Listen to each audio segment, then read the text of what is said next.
Purihin po natin ang Panginoon. Magpapakilala po muna ako. Ako po si Steph, asawa po ni Noel at manugang po ni Brother Manning. Nais ko lamang pong ibahagi sa inyo ang aking naging karanasan at kung paano po ako binago ng Panginoon. At kung gaano din po naging mabuti siya sa aming pamumuhay. Sisimulan ko po na ako po ay lumaki sa isang pamilyang Katoliko. Bata pa lamang po ako ay hiwalay na ang aking mga magulang. Sa loob po ng ilang taong kong pag-aaral sa high school, ay tila po parang isang roller coaster ride ang aking naging karanasan. Dahil po nung ako ay third year high school, nagrebelde po ako sa aking mga magulang. Pakiramdam ko po kasi noon kung sila ay hiwalay, kulang po kami sa kanilang pagmamahal at pag-aaruga. Bali parang nakulangan po ako sa kanilang atensyon. Hinanap ko po ito sa pamamagitan ng pagkaroon ng mga kaibigan at paggawa ng mga bagay na hindi tama at hindi kalugod-lugod sa Diyos. Katulad po ng ating classes po ako, nag-iinom, nag-igarito, minsang pakikipag-away at aminado naman po ako na mali. Pero ano po masaya po ako parang dahil doon ko po nakukuha yung attention na hinahanap ko sa mga kaibigan ko. At masaya ako na marami ako nakakasama. Ngunit sa aking kaisipan, pag mag-isa na lamang ako sa aking kwarto, magulo po dahil marami akong katanungan sa aking isipan na kailangan ko bang gawin talaga ang mga bagay na iyon. Hanggang sa nakapagtapos po ako ng third year at doon po nagpasya yung mama ko na kuwain kami at doon kami patirahin po sa side niya dahil nga po nalaman niya yung mga maling ginagawa ko. Bali dito po ako nag-aral ng 4th year sa Angono National High School. At ngunit ganun pa man, nung kunin po niya ako, hindi po ako nagbago at hindi po ako tumigil agad sa aking mga maling ginawa. At lumipas po yung mga buwan habang ako'y nag-aaral, nagkakilala po kami ni Noel sa may school. Dahil sa isa pong kaibigan at kaklase, at hanggang sa naging kami po, at isang araw po, nagpasya po siya na isama ako sa kanilang bahay at ipakilala po kay tatay. Inabutan po namin si tatay nun sa bahay na nagbabasa ng Bible. Yun po yung sitwasyon na bago ko makilala ang Panginoon, nagbahagi po si tatay sa akin ng mga salita ng Diyos. Nag-share din po siya ng kanyang mga naging karanasan noong araw nung hindi pa siya nakakakilala at hanggang sa nakakilala siya sa ating Panginoon. At nag-aya po siya manalangin kaming tatlo at patanggapin ako. Nung makapanalangin po kami ay nagpasya na po akong umuwi. At habang nasa kwarto po ako, isa lang po yung tumatak sa aking isipan na kahit pala marami akong nagawang kamalian, mayroon pala akong pagkakataon na magbago, yun ay kung lalapit at kikilalanin ko ang ating Panginoon na ating dakilang tagapagligtas. At sabi nga po niya sa Roma 12 verse 2 na at huwag kayong magsiayon sa sanglibutang ito, kundi mag-iba kayo sa pamamagitan ng pagbabago ng inyong pag-iisip upang mapatunayan ninyo kung alin ang mabuti at kaaya-aya ng lubos sa Diyos. And then, isang Sunday po noon, inayahan po ako ni Noel umattend sa service po dito. At every Sunday na po akong umaattend. Year 2013 po iyon. hanggang sa tuluyan ko pong nakilala kung gaano kabuti ang Panginoon at inalis ko po yung mga mali ko pong ginagawa. Then, year 2018 po, nung kami ay magpakasal, hanggang sa, nagkaanak po kami ng year 2019. Masasabi ko lamang po na tunay po na napakabuti ng ating Diyos dahil noong pong year 2023, doon po sa aming lugar sa may San Roque, nagkaroon po ng sunog. At kung hindi po ako nagkakamali, yun po yung humahayos sila tatay sa Bulacan. Nasa pagsunod po nun si tatay. Kami lang po ng mga bata sa bahay dahil nasa trabaho si Noel. At habang naliligo po ako noon, tulog po yung dalawang anak ko sa baba. Meron po ako naririnig dun sa likod bahay namin na parang mga pumuputok po na yeros. Sinawalang bahala ko po yun dahil yung lutuan po nung aming kalapit likod bahay ay parang yung sa mga nagpapaningas po siya, ganun.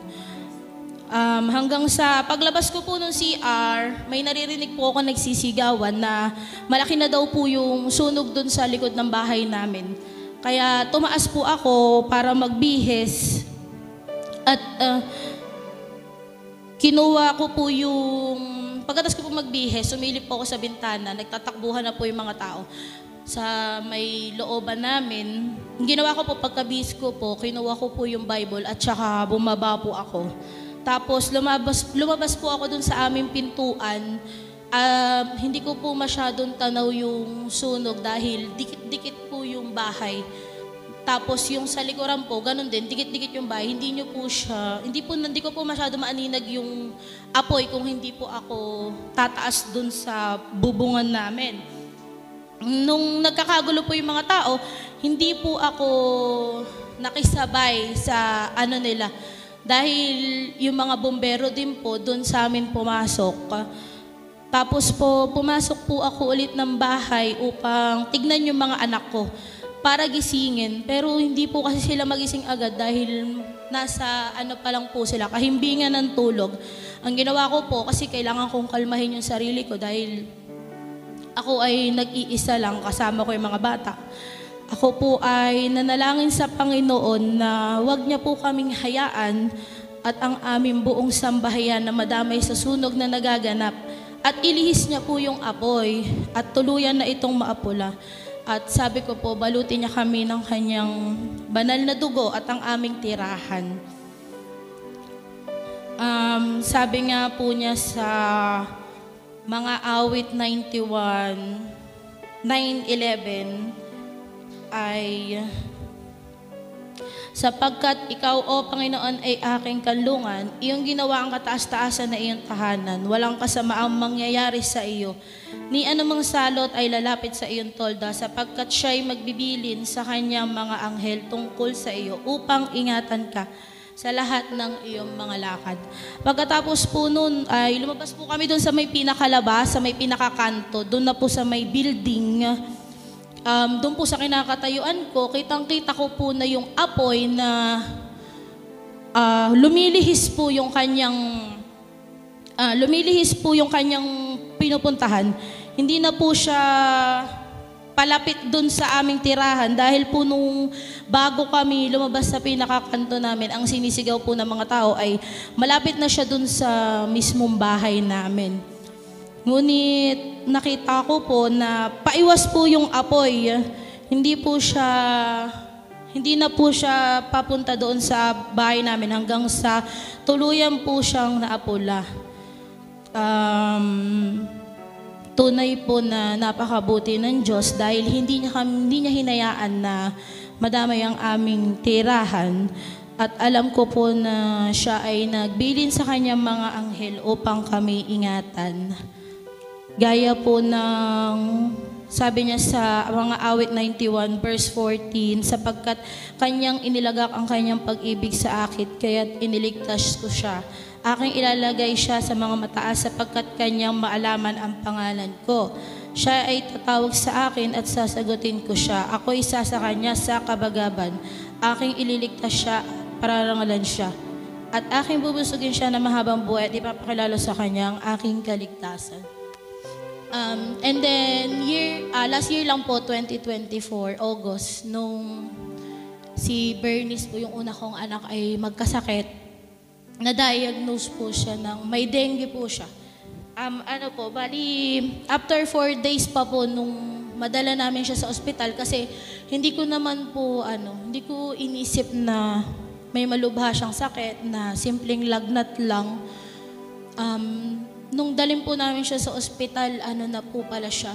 Kumbaga, yung case niya, medyo malala na po kasi lumalabas na yung mga pula niya sa katawan, sumasakit na yung tiyan niya, tapos po wala na siya. Hindi na po siya kumakain.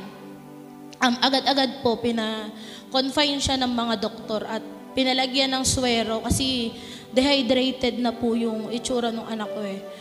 Tapos po, nung pinatest po yung dugo niya, yun nga po, positive siya sa dengue. Then, 160 pa po yung platelet niya.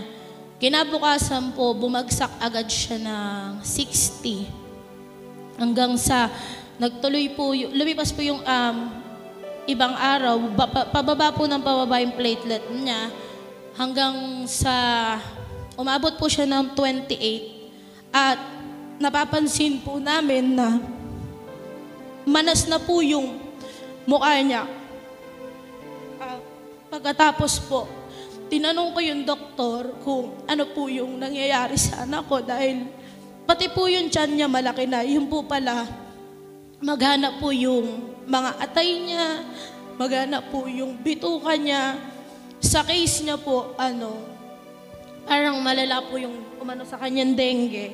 Tapos po, dapat po ay sasalinan po siya ng dugo. Ngunit, sa tulong po ng mga dalangin ay hindi po natuloy iyon at sinabi po ng doktor na hindi na rin siya kailangan i-ultrasound dahil po kinabukasan nun, ang sabi po ng doktor sa amin na medyo lumiliit na daw po yung pamamaga ng atay at mga bituka niya. Hanggang sa patuloy po na idinadalangin siya ng mga prayer warrior, dinadalangin po namin siya tuwing gabi, araw-araw, tsaka sa umaga, pagkagising. Nagtuloy-tuloy na po yung pagtaas ng platelet niya. Sa 28 po yung pinakamababa, tumalon po agad ng 101 po yung pinaka-latest na platelet niya. At after 1 week po, nakalabas kami dahil tumaas po ng 211 po yung platelet niya. Sabi nga po ni Ate Bebe noon na magpatuloy lamang kayo dahil tapat ang Diyos sa kanyang mga pangako at hindi niya kayo pababayaan. Purihin po ang Panginoon. Purihin po natin ang Panginoon.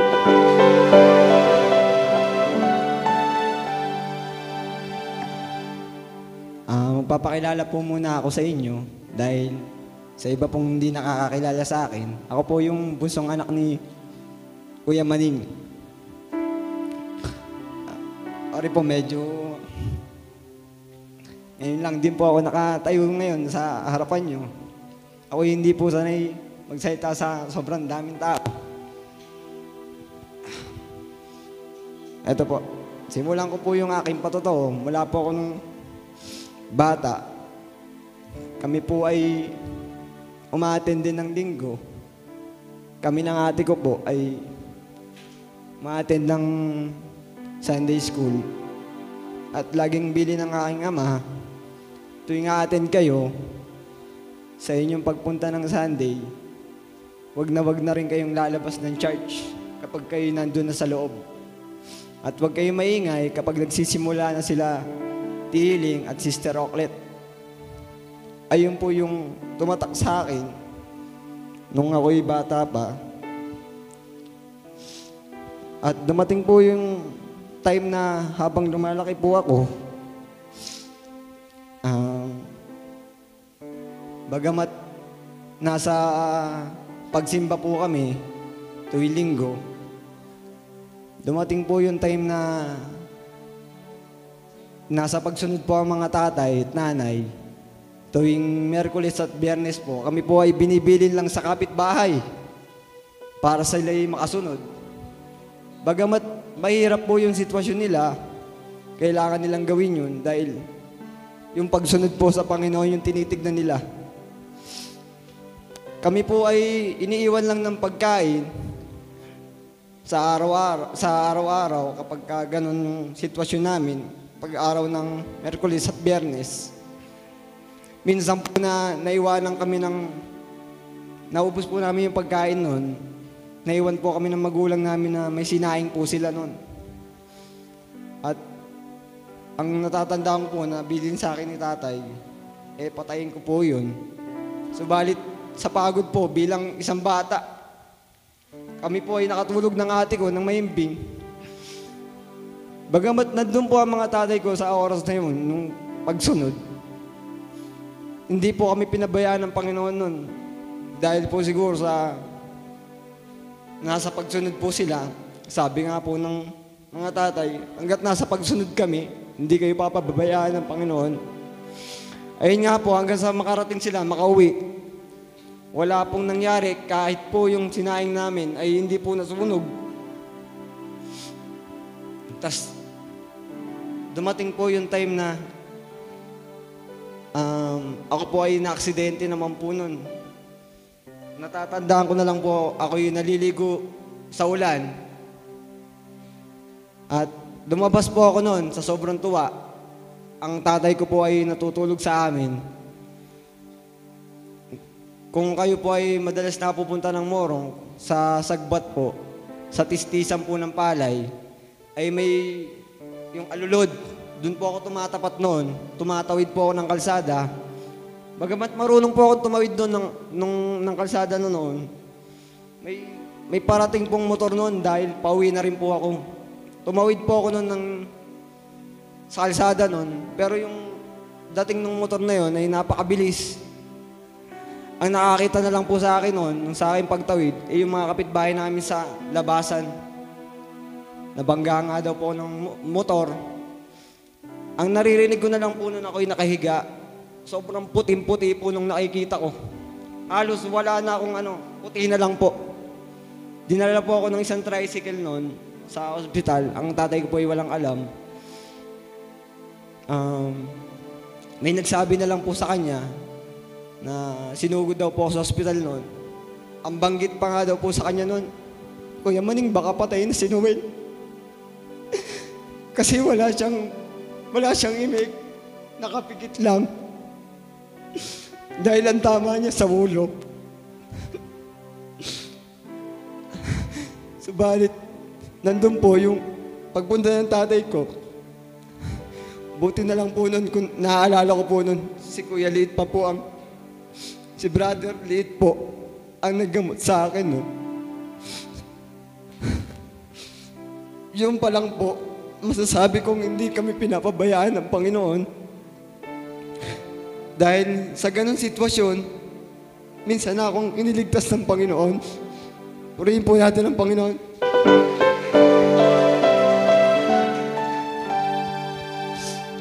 Dumating naman po yung time na nag-high school ako. Andito po yung time na andun pa rin po kami sa sumisimba kami. Nandun po ako na sumusunod sa tatay ko na sumimba kayo tuwing araw ng linggo. Bagamat nandun yung napabarkada po ako nung high school. Ito po ay hindi alam ng aking mga magulang, pati ng ate ko. Dito na po yung siguro po masasabi kong gumagawa na ako ng mali kahit pa ako'y sumisimba. Ito po yung karanasan ko na parang siguro po simba lang ako ng simba dahil nabarkada nga po ako. Nandun yung mga tukso ng kabarkada na time po na first year po ako noon. Kabatch ko po sila Noah, ayan po, si Noah po. Papasok po ako noon pero lalabas kami after ng break time. Tatambay po kami sa lugar ng Morong, sa mga bilyaran, kung saan merong mga nagiinom, naninigarilyo, nagpupustahan, may gumagamit din po ng bawal na gamot. Hindi ko naman po sa aking mga barkada, nakikita ko po silang ganoon. Subalit, andun yung sa loob ko na hanggat kaya kong iwasan ko lang. Sumasama lang po talaga ako. Tapos, dumating po yung year na, 4th year na ako. Ganun pa rin po. Subalit, hindi ako lumipat ng school noon dahil nalipat po kami dito sa Angono. First year pa lang po ako, kalagitnaan. Dumating po yung time na 4th year na ako, nandun pa rin po ako sa Morong noon. Pero mas lumala po yung mga naging kabarkada ko. Ayun po, yun po sila yung mga nag-yosi, nagiinom, nagmamariwana po. Yun po, laging lumalabas ng eskwelahan, kahit oras ng school. Ayun po. Hanggang sa, nung nandito po ako, may mga barkada din po ako dito sa Angono, dyan sa San Roque. Yung iba po dyan ay mga pinsang ko. Pinsang ko po kung tawagin kasi race din po kasi sila. Ganun po. Marunong po mag-ganon, mag-yosi, mag-ganon. Nandun po ako sa time na yung mga barkada ko, bakit sila, parang okay lang sa kanila gumawa ng ganon. Kasi sa akin parang, bilang lumaki po ako sa tatay ko, yung bilin po sa akin, tsaka yung sa church natin, yung mga bishop po ay wala. Ganun po yung, bakit ganun? Sa kanila pwede. Ba't di ko i-try? Sabi kong ganun. Sa loob ko lang po, sa akin lang po yun. Kasi minsan na po nag-share sa akin ng aking magulang, nung siya'y kabataan, ang kasama po niya ay Tito Patrick pa nun. Siya po ay nakakagawa rin ng ganung masama, mag-inom, gumawa ng kung anong makakalasing na ano. Ako po ay nag-try. Nagpaturo pa po ako o kauna-unahan ko pong bisyo na matutunan, na ginusto ko po, ay yung manigarilyo. Yun po ay natutunan ko sa isang pinsang ko dyan sa San Roque. Ako po ay nagpaturo. Dahil 4th year na nga po ako, sobrang malala na yung sinasamahan ko. Parang pag sumama ako, parang bilong ako sa kanila kasi hindi po ako nagaganon eh. Gusto ko silang kasama. Masaya po ako nang kasama sila. Ayun po, hanggang sa isang araw lang, natutunan ko, oras lang, nung matutunan ko. Sabi ko, sige bukas sasama ako dun sa mga kabarkada ko sa Moro. Sumama po ako nun, may time na lumabas kami nun, ng eskwelahan, tumambay kami. Doon naman po sabi ko, naranasan ko ng mag-yosi. Sabi ko, tara yosi tayo, ako pa naglibre pa po ako. Tapos yung time na nag-yosi kami, sabi niya, marunong ka na. Saan ka natuto? Madali lang pala to. Hindi niya naman sinasabi sa akin. Natutunan ko tuloy. Sabi kong gano'n. Tapos dumating po sa punto nagyayaan sila na, inom tayo. Ambagan. Ganun po kasi nung high school na inabutan ko. Sabi ko, hindi ako marunong mag-inom, hindi ako nagiinom. Sabi ko gano'n. Tubig lang ako, una lang ako sa gilid nyo. Di, sabi mo, basic lang, ganito. Madali lang. Yung yosi nga, napag-aralan mo mabuti, agad saglit lang. Sige po, nandun po yung time na, sige, ambag ako, sama ako. Nagambagan po kami, bumili kami ng maiinom. Nag-inom po kami noon, nalasing po ako. Subalit nandun yung maghapon, na nagpahinga lang po ako doon, sila mga nakauwi na. Magsasara na rin po yung bilyaran. Tila ako, hindi pa makabangon doon sa kinakaupuan ko. Sabi ko, ang hirap pala nito, parang ayoko nang ulitin. Hanggang sa, sabi po nung may-ari, bukas ka na lang ulit tumambay dito. Babalik ka pa ba? Parang di mo na kayang tumayo eh. Sabi ko, uwi na ako kuya. Angono pa po ako. Layo mo pa pala. Kaya mo ba sumakay? Kakayanin po. Ginusto ko to eh. Sabi kong ganun. Malakas yung loob ko kasi yung mga nakakasama ko, puro barkada na lang. Sisimba ako, parang nagsimba lang ako, ganun. Hindi tulad nung sisimba ka dapat. Yung isip at puso mo nasa Panginoon. Yun po yung time na para bang nalilis na ako ng landas. Di, sige po, alis na po ako nun. Nakasakay ako, nakauwi ako, nahulasan ako. Di, dumating po yung time na mas lumala pa po ako nun. Nakatikim po ako ng marijuana dahil may mga barkada pa po ako na nagmamarijuana. Doon sa loob ng National High School ng Morong. Kung matatandaan ko po, pumepesto kami sa likod ng stage. Yun po yung mga karanasan ko nung high school. Bagamat hindi halata sa aking mga magulang, hindi nila napapansin na ganun yung mga ginagawa ko. Hanggang ngayon po, hindi po alam ng magulang ko ito. Kaya nung tinatanong ako yung tatay kung may patotoo na ako, sabi ko, wala pa tay. Kasi hiningitian ko lang siya. Dahil hindi ko nga po alam kung ano yung papatotoo ko. Ayun po, ayun nga po, nakatikim ako nung ganon, marijuana.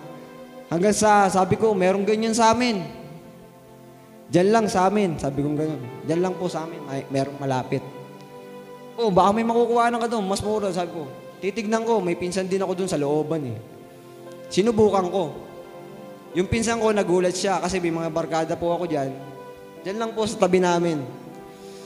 Pumasok po ako doon, nagulat yung isa kong pinsan. Oh, anong ginagawa mo dito? Andyan po, kitang-kita ko. Binabalot nila, andyan sila. Pero hindi ko alam kung ganun din siya. Kasi barkada niya din yun, yung mga nandun. Nakikibalot siya eh, sabi kong ganun. E di sabi ko, okay na yan. At least alam kong ganun din siya, kung ganun din ako. Kumuha po ako noon, 2. Noon po ay mura pa. 50 pa lang po ata yung isang sachet na balot na ganun. Hanggang sa dinala ko po nung high school ako, diyan po sa Morong. Ako pa nag-alok sa aking mga barkada. Oh, pag titikim ka, magbayad ka. Paano naman ako sa susunod? Di na ako makakabili niya. Ganun po ako. Eh di sila, hanggang sa nakapag-alok-alok ako, lumala pa po ako nun. Dahil nakapag-alok ako, sabi ko, malaki yung pera itong nalikom ko. Try ko kaya ibenta to. Ayun na yung time na nagsimula ako na tahimik lang sa aming lugar, sa Angono, bilang si Noel na mukhang mabait.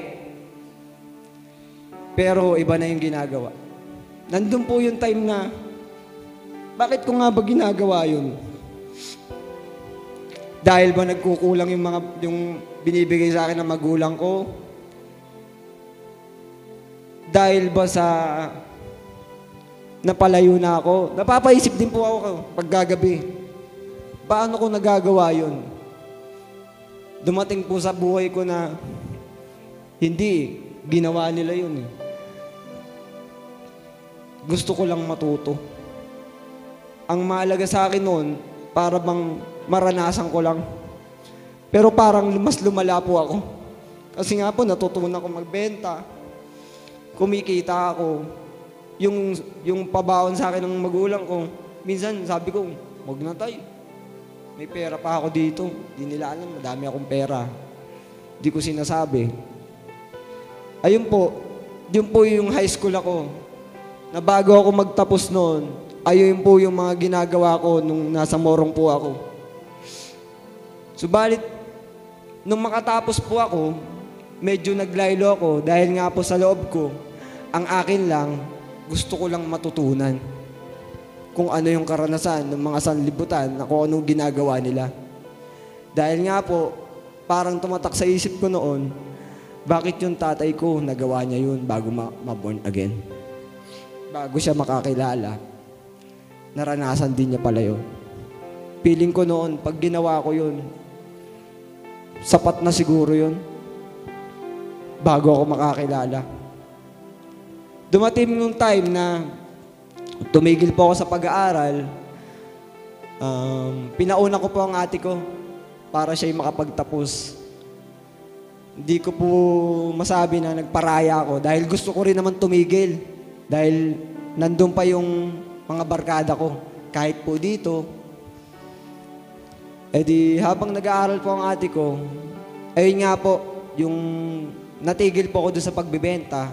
Pero nandyan po yung nagiinom ako, tumatakas ako ng tanghali sa amin, uuwi ko hapon. Pero hulas na, wala na yung tama ng alak bago ako umuwi. Kasi pagdating ng hapon, ako po ang maniningil ng mga pinagbentahan namin ng tinapay sa palengke. Nandun po yung madalas akong kumukupit, sasabihin ko wala akong kinupit. Sinisita ako ni ate, pag nagkwenta siya, kulang. Ang gagawin ko po nun, mamanipulahin ko siya. Para bang gagawin ko yung kwenta, papaliitin ko para lumabas lang na may kita pa ako, na may bubulsa pa ako, sabi ko gano'n. Kasi madalas pa po ako mag-inom pero wala na akong kinikita dahil yung pang pinagbebentahan ko po nasa lugar ng Morong. Eh ayoko naman pong umalis dyan sa bahay para lang magbenta, para ang akin po talaga ay naranasan ko naman na yun, tapos na ako doon. Napunta naman po ako dito sa Angono, puro pag-iinom, magnigarilyo, ayun po. Hanggang sa nakilala ko po yung asawa ko sa isang kabarkada, naging kaklase po niya. Hanggang sa makatapos siya. Hatid sundo ko po yan. Hindi lang po na banggit ng asawa ko, medyo nagkaroon ako ng takot nung pinakilala niya ako sa magulang niya. Nagka-text po kami noon na, tiga saan ka ba? Saan ka sa Darangan? Kasi po kabisado ko yung mula dito papuntang Morong. Kahit yung mga kumbaga bayan-bayan po, kabisado ko. Tsaka yung itsura. Binanggit niya na tiga Darangan siya. Sinabi niya yung itsura ng lugar nila. Sabi ko, alam ko yan eh. Pwede ba akong pumunta dyan? Pero po ako noon, nung sinabi ko po noon, papunta na po talaga ako. Kagustuhan kong makilala yung magulang niya. Ako po ay nagpunta sa kanila noon. Sinundo po ako ng stepmother niya, tsaka siya. Nagulat po sila, doon ako sa kanto. Sabi mo, alam mo nga, no? Nung nagpunta po ako noon, may mga nagiinom. Yung pala, pag linggo, kumpleto ang tiyuhin niya dahil sabi nga po ni Step, ang relihiyon nila ay Katoliko. May mga nagiinom, may nagyoyosi, may barkada ng tito niya. Wala pa yung sa kong tito eh, sabi niya gano'n. Papa niya, nandun po, nasa isang gilid lang nagiinom. So, balit hindi po talaga nagiinom po yun. Yung time na po yun, nagiinom siya nung dumating ako.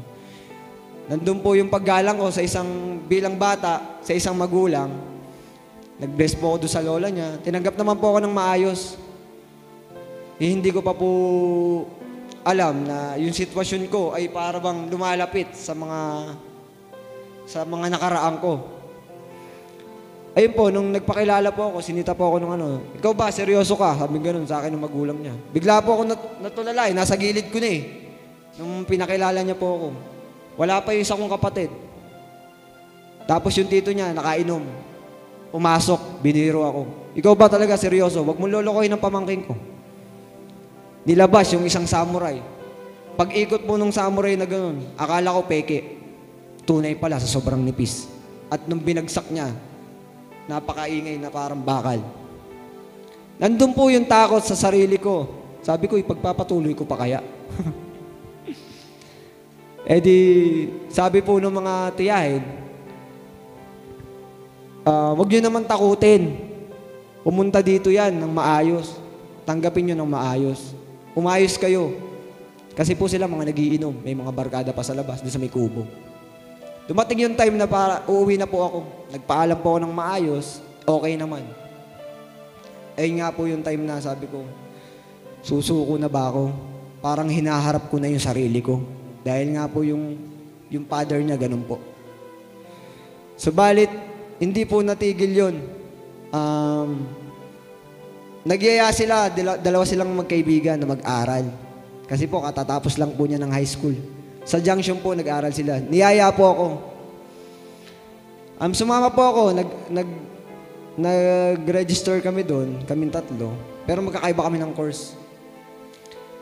Napabarkada rin po ako doon. May time na magkaiba kami ng labas, ng break time. Napabarkada po ako sa mga nagyoyosi. Ayun po. Yung time na yon, sabi ko, eto na naman ako. Yosi na naman. Eto lang naman yun eh. Bakit kaya ganito umikot yung buhay ko? Puro bisyo na lang ata. Pero nagsisimba po ako linggo-linggo. Hindi alam ng magulang ko kung ano yung mga ginagawa ko araw-araw. May time na po na medyo matagal na kami nag-aaral. Halos lahat ng break time, kada palit ng teacher, bumababa kaming barkada para magyosi lang. Siguro po, kada baba namin nun, Nakakadalawang yose ako doon. Eh kung makalima kami, di nakakasampu ako. Hindi po alam ni Steph yun hanggang ngayon. Hindi ko sinasabi yun. Pero girlfriend ko na po siya noon. Hinahatid ko po siya sa kanila pagkatapos namin mag-aral. Ayun po yung time na natira ulit po siya sa dito po sa San Vicente. May time na kumakain kami ng chichirya noon. Tanda ko bigat, medyo matigas po 'yun. Lumunok ako ng isang beses na huli ko na po atang kakainin 'yun. Nasamid po ako. May kasamang konting dugo. Binaliwala ko po 'yun bago ako umuwi. Sabi ko, baka nagasgas lang lalamunan ko pero masakit. Sige na, uuwi na ako. Sabi ko gano'n. Umuwi po ako sa bahay nun. Dumagpas po siguro mga 1 linggo. Umuwi naman kami sa kanila sa Darangan. Dumalaw po kami sa lola niya. Bagamat di po siya kasi nakakauwi pagka nandito siya sa Angono. Nagpunta kami doon. Ginabi na po kami noon. Bago po ako umuwi. Bago ko siya iwan doon. Pinakain pa po ako ng lola niya. Kumain po kami noon. Tandang-tanda ako pa. Basta manok po yun eh. Eh di, kumain po ako nun. Nasamid na naman po ako nun. Ayun na po yung medyo madami yung dugo kong naisama. Tataranta po si Nanay Marlene. Sige, Mawel, punta ka dun. Ang palayo ko po kasi noon, sa mga kaklase ko, Mawel po. Hindi po ako sanay nung Noel. Yung Noel po sa bahay at dito. Ayun po, Mawel, sige, punta ka dun siya. Maghilamos ka muna. Maghilamos po ako nun. Kasi yung dugo, nasa ganito ko na. Medyo madami po. Yung kinainan ko, puro dugo. Pag samid ko po, dun ko po nailaglag eh. Tapos po nun, inalalayan po ako nila nanay. Sa sobrang taranta niya, uminom ka kaya ng suka para mawala yung pagdurugo. Sabi ko, Nay, ang alam ko lang kumain ako ng chichira noong nakaraan. May nakita rin akong ganyan, nasamid din ako. Hindi, basta uminom ka ng suka, sabi yung gano'n. Tataranta na po siya kasi takot sa dugo si Nanay Marlene. Nandun po yung asawa ko, si Steph. Nagpapanik na rin po siya. Hanggang sabi niya, nung di na po ako nasasamid, sabi ko, Nay, uwi na po ako. Pero nandun na yung takot sa pakiramdam ko. Tumatayo yung balahibo ko, kung ano-ano na pumapasok sa isip ko. Umuwi po ako nun, hinatid pa po ako ni Steph. Pero hindi po ako dumiretso sa amin. Sa tiyahin po ako dumiretso. Sa tabi ng bahay namin. Nandun po yung sa kong pinsan nung magsabi ako na tita ko na, ano kayang problema? Kasi nasamid ako eh. May dugo. Medyo, nung nakaraan, binanggit ko po nung nakaraan na meron konting dugo na ako na nakita noon. Tapos nito po, kagabi, ngayon lang, pagkakain ko, bago ko umuwi. Ang dami na pong dugo nung nasamid ko. Sabi ko po noon, baka yung nagasgas na naman sa lalamunan ko. Yun lang ang banggit ko. Tapos, ang sabi po ng pinsan ko, kailangan mo magpa-check up. Sabi ko, kailangan ba nun? Kuya, sabi ko gano'n. Oo, syempre. Mamaya, naghahalikan na kayo ni Steph eh. Mamaya, mahawa pa yan sa'yo. Ganun po yung bunganga ng pinsan kong isa. Kung hindi naman po, sabi ko gano'n. Eh di, napaisip ako, sabi ko, kasi kahit yung bakery po namin noon, talagang medyo barat talaga yung dinidelibera namin sa palengke. Mas kumikita pa siya kaysa sa amin. Kumita lang man kami, konti lang. Nasanay na rin po ang tatay ko dahil sabi ko, hindi mo ba kayang putulan ng maliit tayo? Hindi, sana yan. Okay na yan. Tumita ka maliit, okay lang yan. Eh di, ayun nga po, inisip ko po nun yung panggastos. Dahil nga po, sa amin, parang yung kinikita namin, parang pantawid gutom lang din namin sa araw-araw. Panggastos, pangkuryente, tubig, gano'n. Kinukupitan ko pa. Dumating na po sa point na parang tinatapik po ako ng Panginoon. Hindi pa po ako nagpa-check up nun. Binanggit ko po sa tatay ko. Hindi ko po, natatanda ko po nung may tao sa bahay, tiga Laguna. Hindi ko lang matandaan kung sino nung binanggit ko yun. Sabi ko, tayo, okay lang ako. Okay lang ako, lakas-lakas ko. Hindi ko alam na malala na pala yung nararamdaman kong tuberculosis po yun. Hindi ko pa po pina-check up yun. Ang nag-insist po na magpa-check up ako kasi naulit pa rin. Kasi parang tumigil po ako sa pag-yosi nun. Kasi nasa isip ko, dun yung pinanggagalingan nun. Hindi alam ni Step. Dahil kahit po sa kanya, lihim ko pong sinasabi nag-yosi ako sa mga magulang ko. Ayoko pong malaman. Takot po kasi ako kay tatay eh. Takot po akong magalit yung tatay ko. Kahit po si Step, ayokong magalit siya, baka hiwalayan ako nun. Ayun po, yung time na po nun, hindi ko pa rin binanggit nun. Nag-insist na po yung stepmother na, ba't di ka magpa-check up? Meron dito sa amin, sa Darangan. Sa barangay po. Kailangan mo lang magpasa ng ganito, ganyan. Nung una, ayoko. Hinayaan ko pa muna. Dumating sa point na tinatapik na nga siguro ako ng Panginoon. Nandun na yung takot ko. Kapag gabi po, kapag natutulog ako, nararanasan ko yung masasamid ng konti. Yung duguan dyan. Dudungaw lang ako sa bintana namin. Nasa taas po kasi ako eh. Ang ate ko po sa sala sa taas po kami, pero ang ate ko sa sala, magkahiwalay po kami, nandun po ako sa kwarto. Kung ako pa yung lalaki, ako pa yung nasa kwarto. Dudungaw lang po ako doon na po ako yung nasusuka. Dugo na po yun. Hindi ko po sinasabi sa tatay ko noon, pag kasi tulog po siya, pagod paggagawa ng tinapay. Ang dami na pong pumapasok sa isip ko. Sabi ko, ito na siguro yun. Binabawi na sa akin ng Panginoon yung pinahiram niya. Yung dinaras ko noon na gusto ko lang naman maranasan. Ito na siguro yung point na siguro parang pasuko na po ako eh. Sabi ko, dugo na to. Dumating yung mga ilang araw na ganun pa rin po yung nangyayari sa akin. Yung takot ko, akin lang. Ako rin po yung nagbubuhos ng tubig dun sa... May maliit po kasi kaming bubong yun, dun sa may bintana. Binubuhusan ko po parang hindi makita ng tatay ko. Pero pag umaga po, lagi niya naaamoy. Sabi niya, ba't kaya laging amoy kalawang dito? Ang aga-aga, amoy kalawang. Wala namang bakal na kung ano dito. Yun po kasi yung amoy nung nasusuka kong dugo na. Dahil nandun lang po siya sa sahig ng semento. Tapos parang laging mapula dito. Hindi ko po sinasabi sa tatay ko. Takot ako eh. Takot ako magalit sa akin yung tatay ko.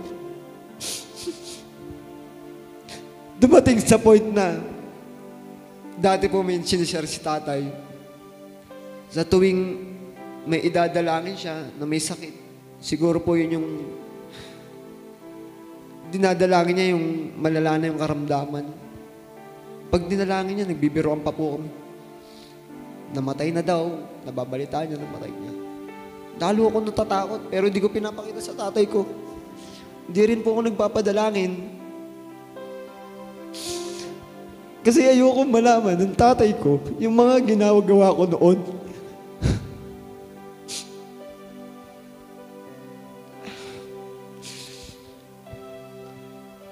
Ayun po, dumating yung mga araw na mas lalo lumalala.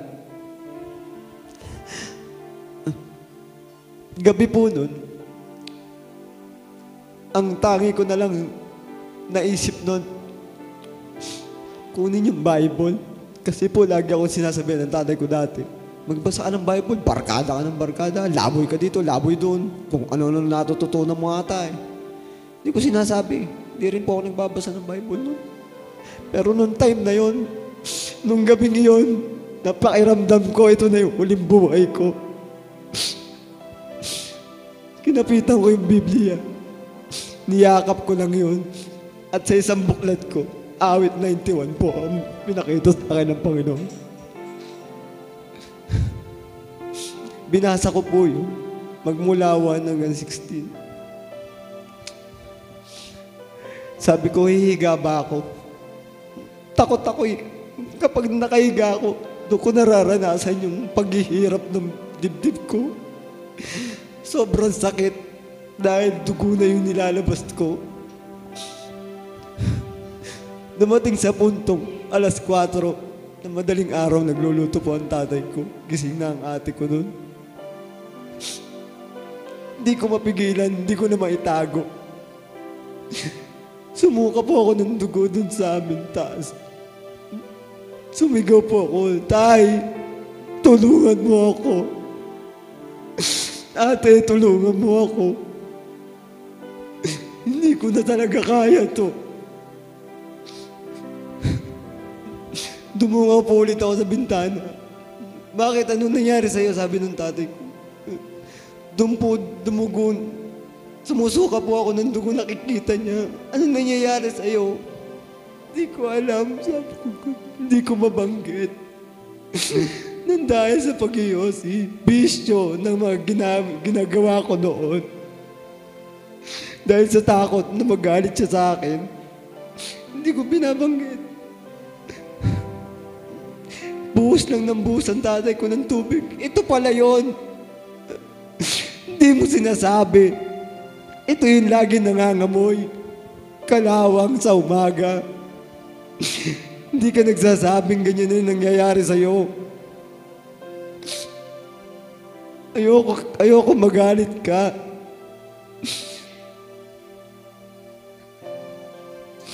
Hanggang ngayon po, di niya alam kung bakit nangyari sa akin yun. Di niya alam na dinaranas ko lahat ng mga bisyo noon. Kung hindi dahil sa pagtayo ko na ito, hindi niya po malalaman to.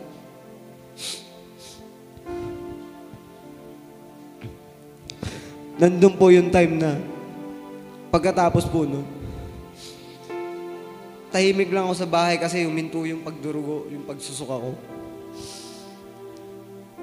Lumapit ako sa tatay ko, pero bagamat nandun yung takot ko, dahil nga po dun sa mga dinalangin ng tatay ko noon, pag dinalangin ako ng tatay ko,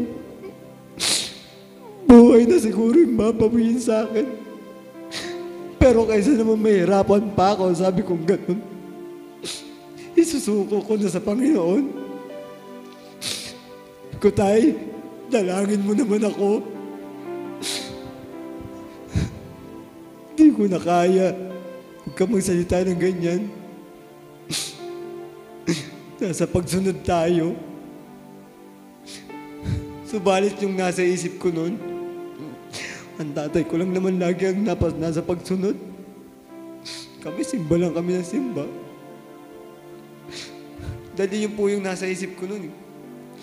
Takot ako pag di ako sumunod sa kanya. Simba ka, sisimba lang ako. Pero yung nasa isip ko noon, last na to. Paninindigan ko na po ito. Sabi kong gano'n. "Tay, dalangin mo na ako. Hindi ko na kaya." Bagamat yung ibang dinadalangin ni tatay, kumagaling. Yung pakiramdam ko po noon, sabi ko, wala na siguro. Dugo na yung lumalabas sa akin. Pinatanggap po ako ng aking ama. Sa pamamagitan ng banal na dugo, isinamo niya sa akin.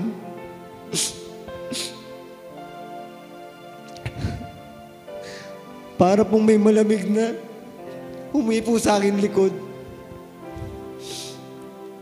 Hindi ko mapakita sa kanya na lumuluha ako. Pero sa loob-loob ko po, huli na to. Okay lang na humiga siguro ako mamayang gabi. Huling sakit na lang to.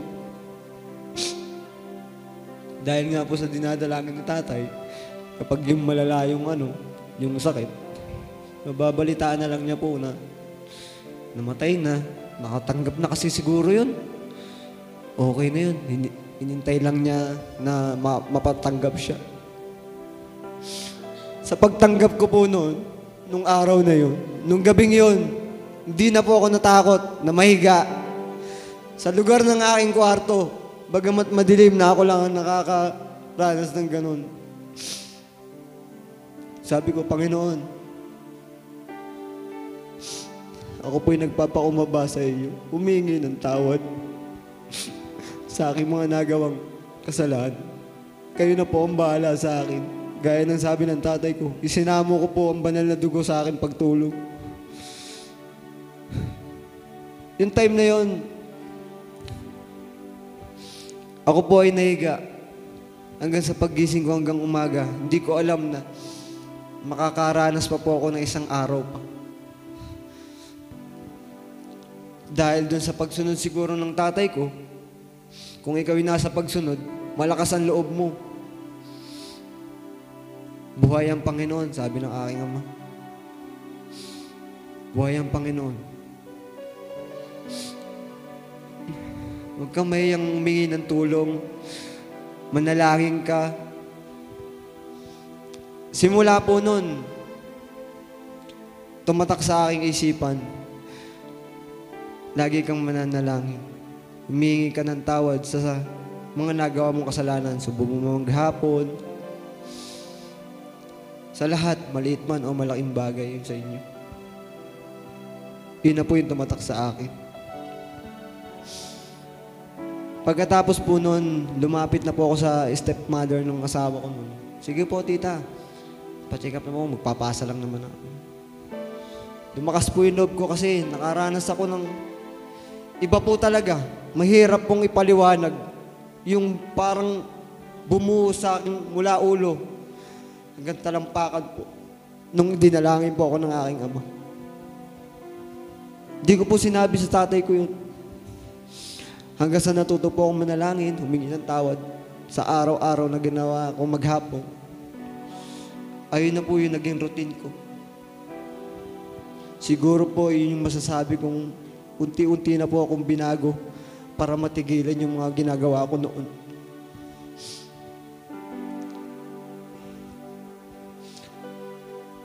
At dumating po sa point na nakapaggamot ako. Naging okay naman. Nag 6 months po ako nagamot. Dumating po yung time yung kinasal po kami ni Step. Ang problema ko naman po noon ay trabaho. Kasi po nung bago kami ipakasal ng ate ko, humarap po kami noon sa kanila po sa Darangan. Ako po ay takot na humarap dahil wala po akong trabaho noon eh. Tapos pakakasal ako pa to. Sabi nga po nung tiyahin niyan, aba dapat may trabaho ka, Mawel ha. Hindi pwedeng ganun, porque ang tagal nyo na, kakasalin, ganun na yun. Hindi puro pasarap ha, sabi nga sa akin. Hindi po. Sabi po ng ate ko nun, magtatrabaho po yan. Hindi po pwedeng hindi, sabi nga. Yung time na po na nakasal na po kami, ayun nga po, ang hanap ko naman po ay trabaho. Ang tanda ko pong na-applyan ko noon sa Panasonic po. Pinasok po ako ng tito ko na regular doon. Nag-fixed term po muna ako. Ang nabutan ko pong ilang buwan lang, 3 buwan lang po. Subalit, nandun po kasi ako sa time na sabi nila doon, pag wala kang absent, pwede kang ma-regular. Pangatlong araw pa lang po, ako'y nagdudumi.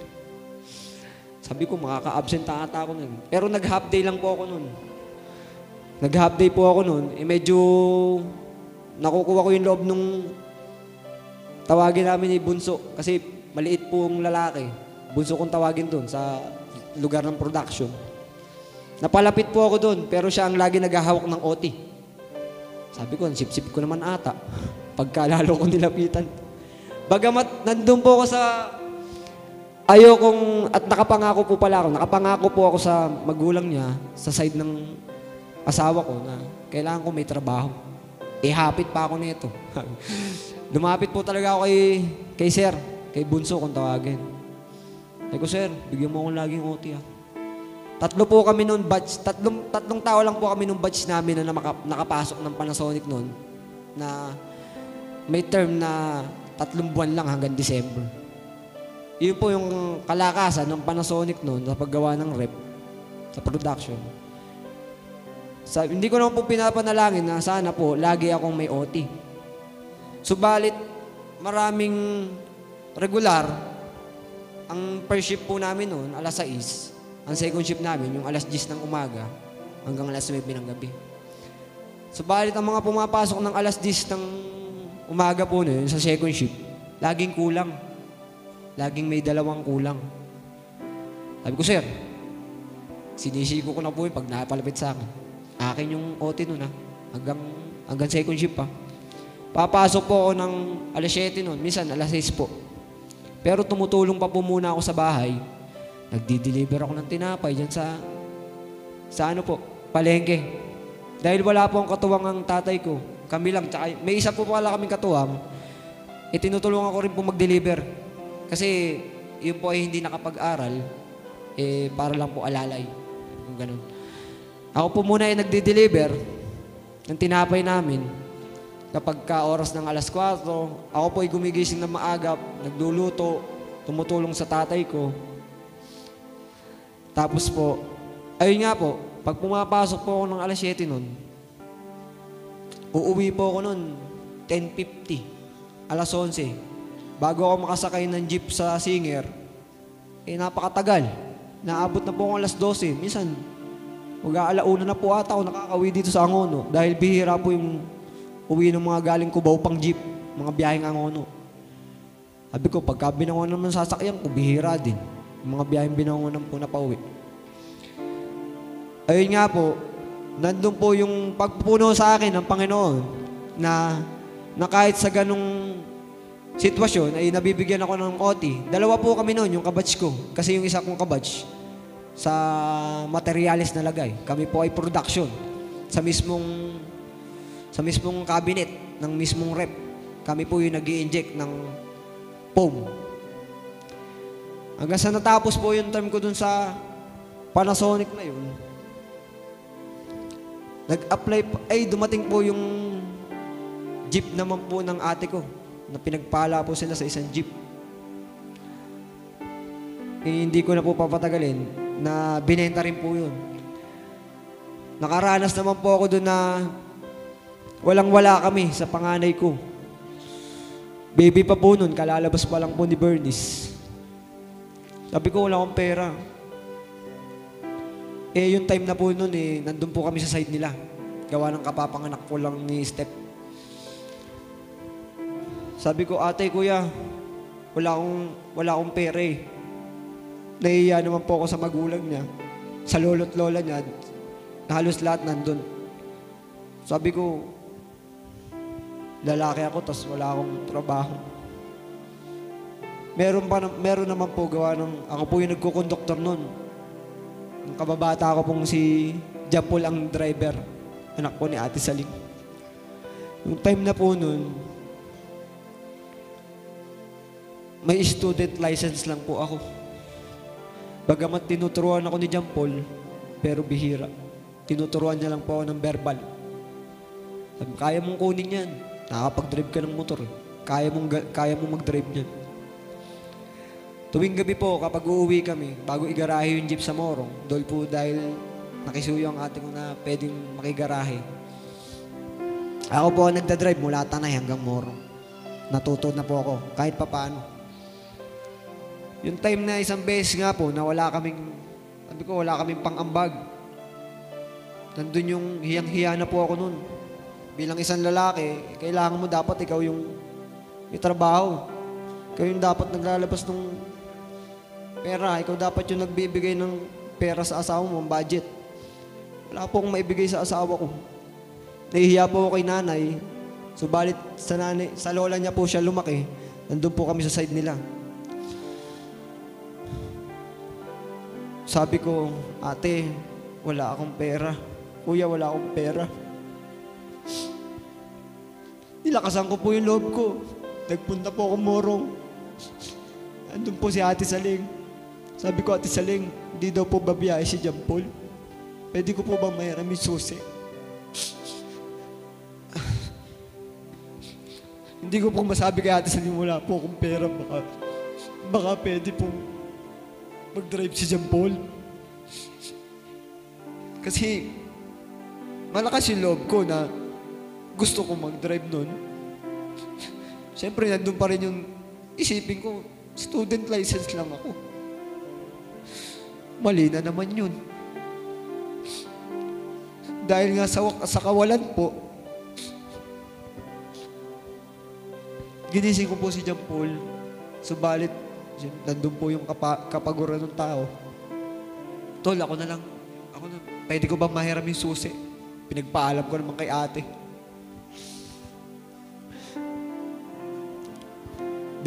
Bumaba po ako noon, binigay po sa nila ate sa yung susi noon. Sabi ko, bahala na. Mananalangin muna ako. Sanay naman ako ng ganito. Kung dati, marami akong pera. Sa mali naman. Alam nga nang balikan ko yun.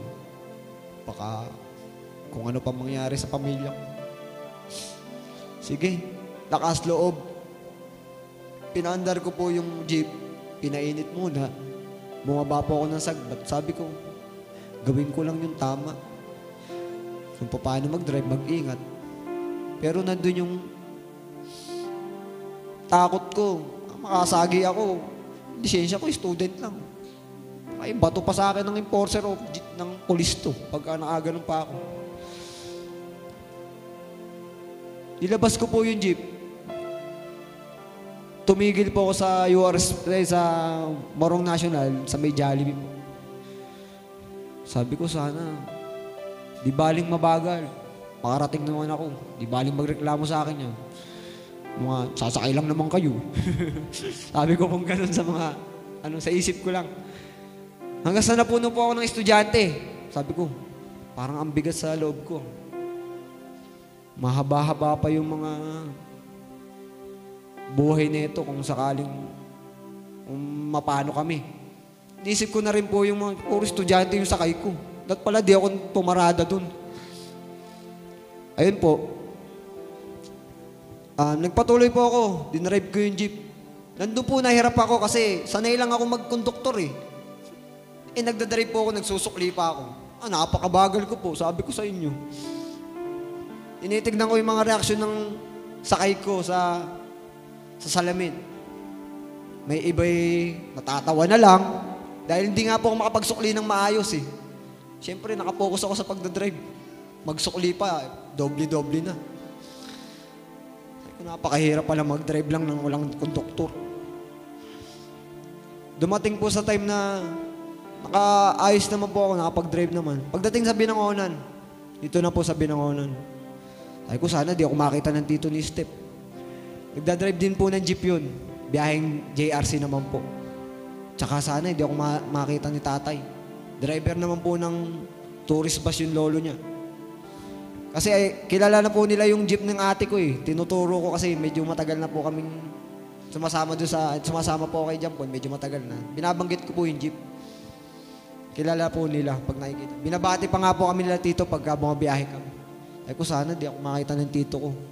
Patanghali na po nun, nakailang balik na po dito. Bagamat nandun yung kaba ko, pero masaya ako sa sarili ko kasi nagagawa ko pala yun, di baling mabagal, maayos at nakakarating ako sa aking paroroonan. Sabi ko, kumikita rin pala ako kahit ganun mabagal lang ako. Di naman nila alam na ganito ako mag-drive. Ayun po, edi, yung time na po nun, pag uwi ko nung hapon,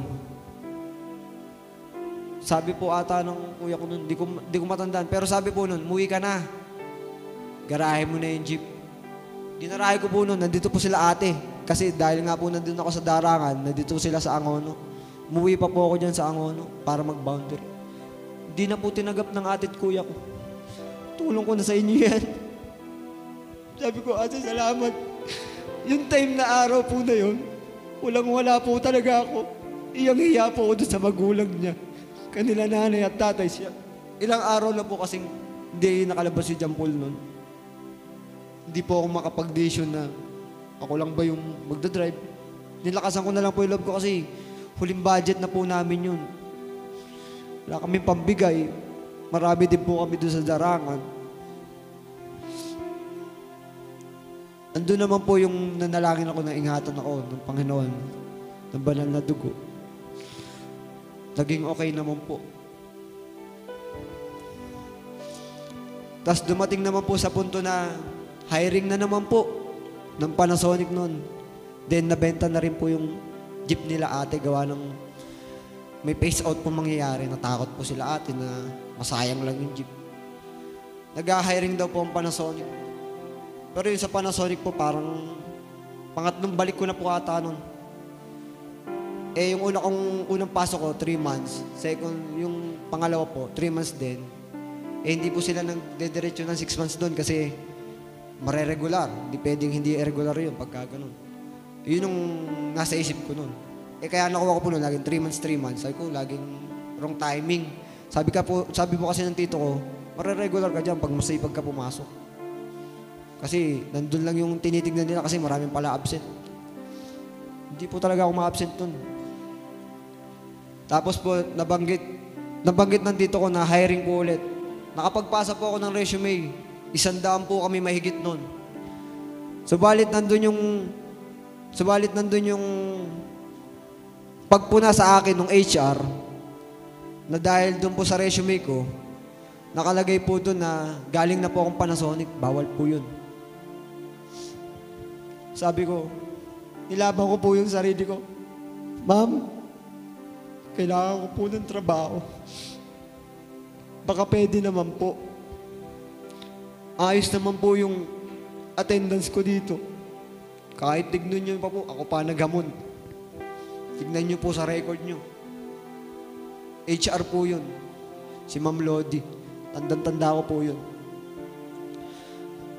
Binahagi ko po na ako po yung sa Uritain kay Sir Ato na pinupuntahan na ng HR. Bakit ganun yung OT mo? Sobra-sobra ka na. Sabi ko, mataas po yung pangangailangan ko. Kaya kinukuha ko lahat ng OT. Ay ko, ma'am, baka pwede naman. Check niyo po muna yung record ko bago niyo po ako cancelin mag-apply. Sigurado ka? Opo. Check ko mamaya. O, sino pa lahat ng mga nakaranas na nakapasok na dito? Umamin na kayo. Masungit po siya eh. Medyo may edad na. Dumating yung oras ng mga bandang 11:00, naasikaso na kami lahat. Sabi niya, o sige, wala na bang aamin kung sino pa yung mga galing dyan. May mga kasabay po pala ako noon na pumasok na hindi tinapos yung pagiging fixed term nila. Para bang nag-awol. Ganun po. Umalis po si Ma'am Lodi, bumalik po ng hapon, bandang 6:00 na. Bibigyan na lang po kami ng uniform, ID, safety shoes, lahat ng mga pangangailangan namin bilang production operator. Tinawag niya po yung pangalan ko. Emmanuel Reyes Ocarisma, lapit dito. Ikaw yung galing na dito, di ba? O, sino pa yung mga galing dito? Nag-check ako ng record. Yung mga galing dito, magsilapit kayo. Hindi pa kayo masungit po siya eh. Tumapit kayo dito. Magsisinungaling pa kayo. Binanggit niya lahat ng may record na pala siya. Nakuha na niya. Ikaw, nag-awol ka. Ganto, ganyan. Tinuro na naman ako. Ikaw, Ocarisma. Pare-parehas kayo. Makasinungaling kayo. Ganto, ganyan. Sabi ko, bakit naman ganun? Bakit naman ganun? Nadamay pa ako dun sa mga nag-aawol. Sabi ko, dumapit po si Ma'am Ani sa akin. Yun po yung HR na laging pinupuntahan ako pagka sobra-sobra na ako sa OT nung mga nakakaraang kong pasok. Sabi ko, ma'am, natatandaan niyo po ba ako? Oh, hindi. Sa dami na nag-a-apply dito. Sayang, sabi ko. Bakit? Ma'am, kasi po yung apply ko. Ay, sige po. Ano po, hanggang sa natapos po ako dun sa pag-apply, na-cancel po ako dun. Pero binigay po ni Ma'am Ani yung record ko sa BAC. Then, nung kailangan po ng BAC ng production operator, ng machine operator, natawagan po ako nun. At Nag-text po siya sa akin. Akala ko Panasonic mismo. Pinabasa ko po sa akin, tito. Sabi niya, hindi, BAC yan. Pero pumunta ka. Yun po, nabigay ko po yung pinapunta po ako, nagkaroon po ako ng report. Nakapag-report po ako nung time na yon hanggang sa dumating po yung time na naging operator na ako, machine operator, dahil nawalan sila ng machine operator.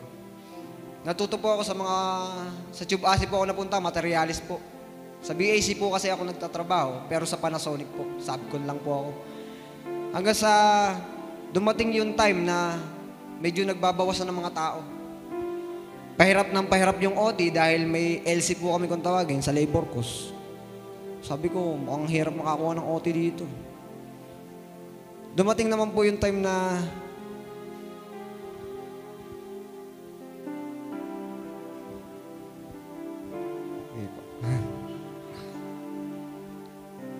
dumating po yung time na kukuha sila ng line leader. Napunta po ako dun sa mga pipilian dahil siguro po, naisip ko, sa pakikisama ko siguro. Bilang operator, nagtanong-tanong po pala yung mga ibang leader doon, yung advisor namin, kung sinong napupusuan nyo na pwedeng maging Nag-a-applyan na po kasi yung mga line leader namin sa abroad. Napisil po ako na maging line leader, subalit ang nauna po sabi sa akin, monitoring ka lang muna. May mga nagalit po sa akin, syempre may mga nauna sa akin mas matagal po. Sabi ko, kung ganito lang din naman, may magagalit sa akin, bakit pa sila na lang siguro? Hindi, sabi sa akin ng isang kong katrabaho, hindi, ikaw ang dapat. Sabi ko na lang po, sige, nagpatuloy po ako. Hanggang sa binigay po sa akin yung pag maging team leader. Hawak ko po ay 15 na katao. Sige, pag-aralan mo mabuti yan. Hanggang sa na-promote po ako, hindi ko po alam na yung time na yon, yun po talaga yung doon po ako mareregular. Hanggang sa ngayon po. Kaya purihin po natin ang Panginoon sa ginawa ng Panginoon sa aming buhay. Nagpapasalamat po ako, lalo na po sa aming buhay na binigay niya sa akin na una't ikalawang buhay ko na po yun. Maraming salamat po.